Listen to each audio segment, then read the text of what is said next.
সাম্প্রতিক সময়ে গাজীপুর সহ দেশের বিভিন্ন স্থানে বেড়ে গেছে সন্ত্রাসী কার্যক্রম ও সহিংসতার ঘটনা। গাজীপুরে ছাত্র জনতার উপর সন্ত্রাসী হামলায় কয়েকজন গুরুতর আহত হয়েছেন।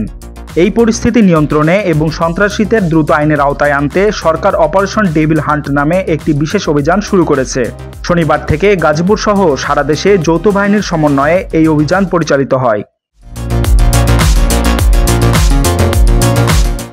স্বরাষ্ট্র মন্ত্রণালয়ে অনুষ্ঠিত এক জরুরি সভায় এই সিদ্ধান্ত নেওয়া হয়েছে। সভায় আইনশৃঙ্খলা বাহিনীর বিভিন্ন সংস্থার প্রতিনিধিরা উপস্থিত ছিলেন।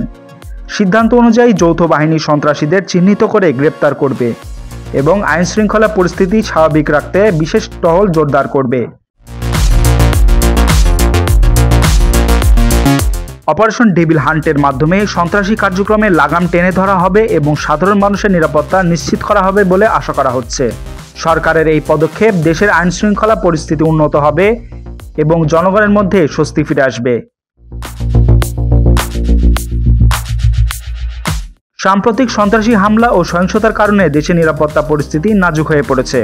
অপারেশন ডেভিল হান্টের মাধ্যমে সরকার সন্ত্রাসীদের দ্রুত আইনের আওতায় এনে দেশের স্থিতিশীলতা বজায় রাখতে চায়। এই বিশেষ অভিযানের মাধ্যমে সন্ত্রাসী কার্যক্রম নিয়ন্ত্রণে আসবে এবং দেশের আইনশৃঙ্খলা পরিস্থিতি স্বাভাবিক হবে বলে আশা করছেন সংশ্লিষ্টরা। Desk report, tweet news.